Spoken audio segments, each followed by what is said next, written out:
No niin, me ollaan täällä Max 98 kannella ja meillä on tässä pitkäaikainen asiakas Lauri Korpikoski haastattelussa. Kysellään Laurilta vähän mitä hän on tykännyt Alpo Pro Boatsin valmistamista Alpo-veneistä aikanaan ja nykyään kun nämä on sitten Max-veneitä, niin mitkä on hänen fiilikset. Tosiaan Lauri, tää on nyt kolmas periaatteessa niin kuin Alpo Pro Boatsin valmistama vene, niin koska ostit sen ensimmäisen? No joo, siitä on varmasti reilu 10 vuotta sitten jo aikaa, niin se oli 6-metrinen vene ja se oli ensimmäinen ja sitten ihan siinä sitten pari vuotta sen jälkeen niin vaihdettiin vähän isompaa 8-metriseen, kun kantavuustarpeet sen vertaa kasvoi ja huomattiin tavallaan se potentiaali, mikä siinä veneessä oli, että meillä oli tämmöinen saarirakennusprojekti silloin loppumaisillaan, niin sitten se toi aika paljon apua niin kuin siihen. Hyvä.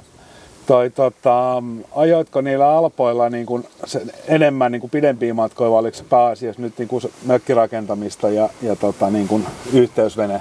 No ne oli enemmän yhteysveneitä, että tavallaan silloin ei pidempiä reissuja tullut tehtyä, mutta ehkä silloinkin jo huomasin, vaikka oli käytännössä eri vene täysin kuin tämä Max, niin huomasi tavallaan sen, kuin helppo siinä on kulkea.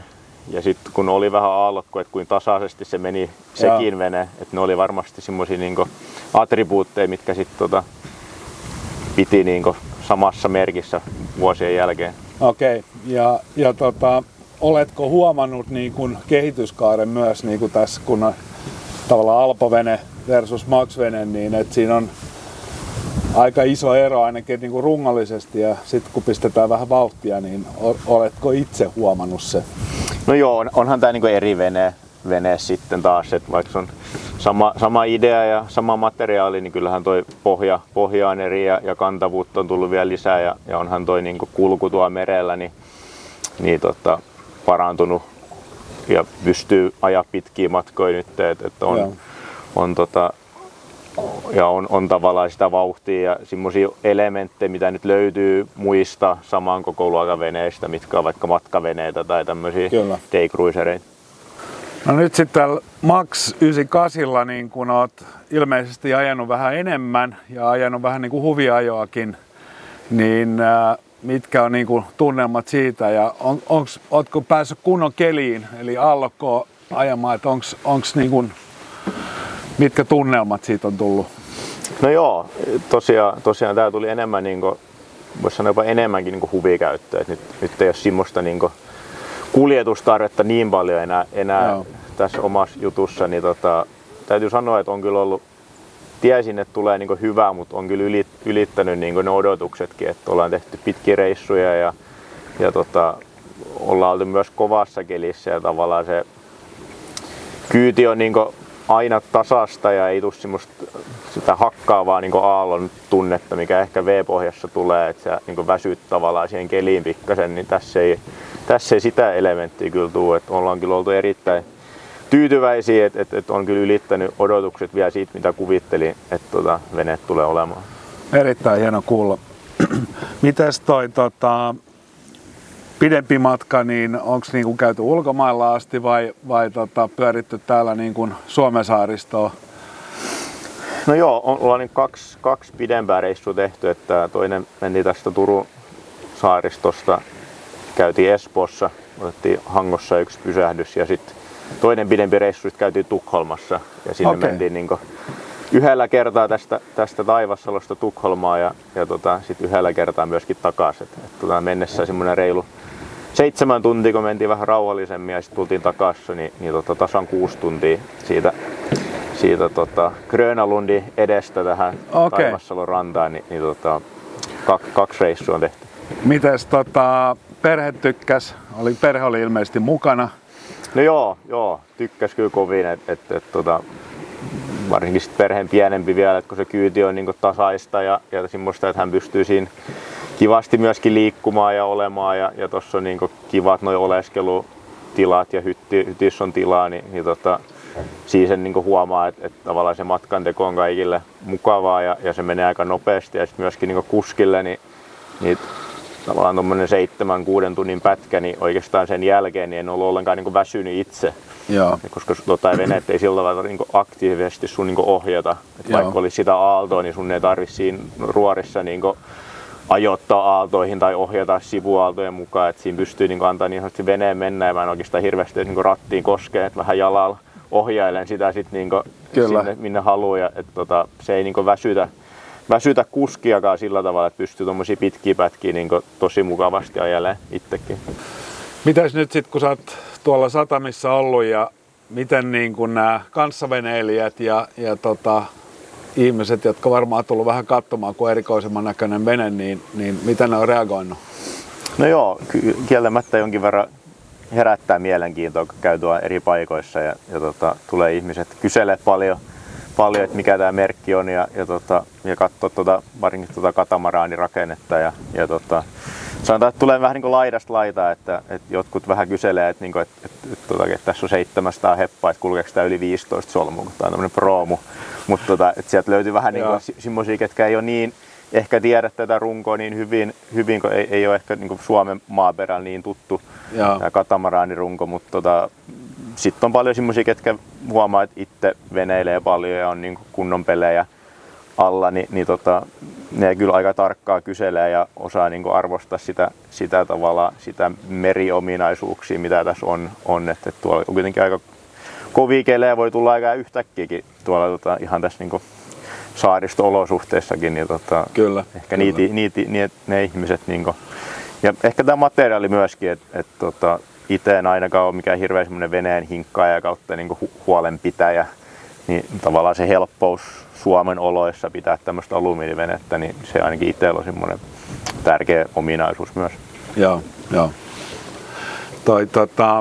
Semmoinen, mikä niin kun me ollaan itse törmätty, niin toiset puolet porukasta sanoo, että niin kun, ettei yhtään rumempaa pystynyt tekemään, ja sitten toiset sanoo taas, että nyt on niin kun, voisiko sanoa tämmöistä miehekästä meininkiä, niin onko niistä kuulunut niin kun katsojista, jotka on tullut laiturilla tuijottamaan, niin että yhtään rumempaa venettä löytänyt sitten vai mikä on siellä se reaktio ollut? No, mulla on ainakin ihan positiivista tullut, että toistaiseksi, että ei ole varmaan uskaltanut sanoa sit päin naamaa, jos on ollut jotain negatiivista, mutta sanotaan, että jos vaimo on taidemaaleri ja sitä miellyttää hänen silmään, niin kyllä mä tuon niin allekirjoitan, että tämähän on erilaisen näköinen ja ei varmasti niin ehkä kaikkeen silmää, mutta yleensä kun ne jos tulee kyytiin ja näkee, että kuin hiljainen toi hytti esimerkiksi on ja kuin niin tasaisesti se meno on, niin kyllä ne sitten alkaa pikkuhiljaa tavallaan kääntyä se viisari niin positiivisen puolen niin sanotusti enemmän. Ja kyllä niin itse mä tykkään tästä ulkonäöstä tosi paljon, että mun mielestä sopii tänne niin Suomen oloihin ja vähän Suomen niin ilmastoon ja saaristoon. Mutta kaikkihan ei voi tietysti ulkonäön miellyttää. Eli nyt ollaan tultu siihen tilanteeseen, että tämäkin on jo niin kuin myyty.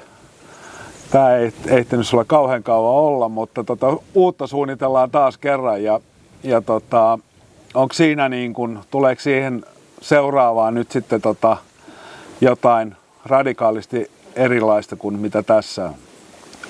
No joo, tässä kuitenkin sen verran nyt perhekin innostunut tästä veneilystä ja kun on jälkikasvua ja muuta, niin ehkä semmoinen pieni tarve voisi olla semmoisen pienelle niin erilliselle nukkumatilalle, että voisi ehkä enemmän viettää sit öitäkin pois omasta laiturista ja myöskin ehkä pientä semmoista pentterivaihtoehtoa, kun tuossa hytyssä on kuitenkin paljon tilaa ja keulalla on paljon tilaa, niin semmoista ollaan vähän niin kuin piirtämässä ja tosiaan täällä tuli vähän ehkä nopeastikin itselle, mutta tämmöinen mahdollisuus tuli, ja toki siinä vaiheessa katsoin myös muitakin merkkejä, siis tämmöisiä puhtaita niin kuin matkaveneitä ja muita, ja katsoin niin kuin niitä läpi, mutta oikeastaan en pystynyt enää niin kuin luopumaan tästä niin kuin runkorakenteesta, menee takaisin niin V-pohjaiseen ja sitten nämä muut ominaisuudet, mitä tässä on, ja kuitenkin pystyy itse paljon vaikuttaa, että mitä tässä on.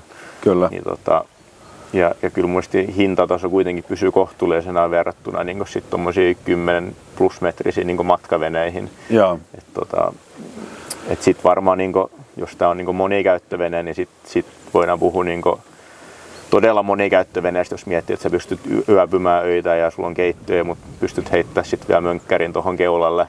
Kyllä. Kaiken lisäksi, niin sitten on ehkä semmoinen vene, että omasta näkökulmasta munhan pitäisi hankkia 2 venettä, matkavene ja kuljetusvene, kun on saaressa, niin nyt pystyy ne niin yhdistämään, niin siinä on kyllä niin käyttötarkoitus yhdellä veneellä ihan tarpeeksi.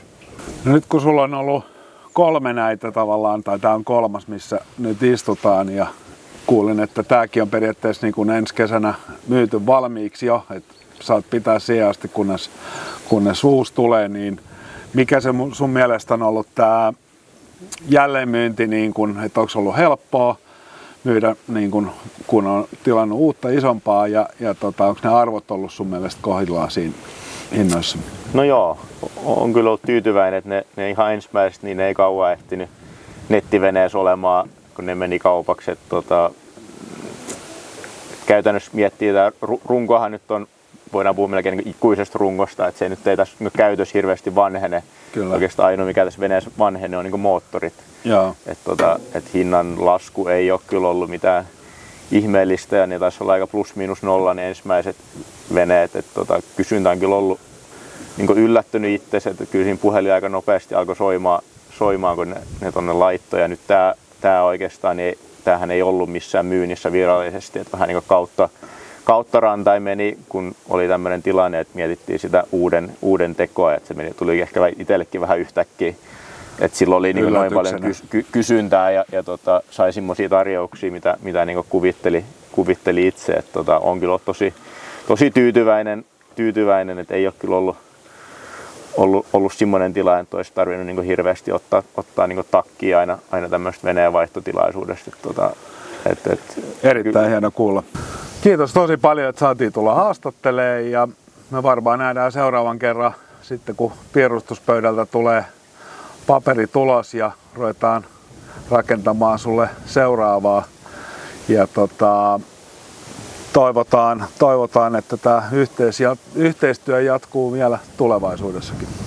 No joo, ilman muuta. Toi on tietysti yksi vielä positiivinen lisä tähän, että sä pystyt veneen valmistuksen aikaa käymään Raumalla, missä näitä tehdään, ja käymään paikan päällä ja näkemään sen, kun sitä tehdään, ja pystyt siinä vaiheessa vielä voidaan vaikuttaa pieniin nyansseihin, ja kyllä mä näen sen aika isona plussana myös, että se on niinku suomalaista käsityötä sit kuitenkin loppupeleissä, että aika harvassa paikkaa kuitenkin pääset tuolta vaan seuraa sitä oman veneen tekoa. Kyllä. Kiitos paljon, ja ei muuta kuin hyvää syksyä. Joo, kiitos samoin.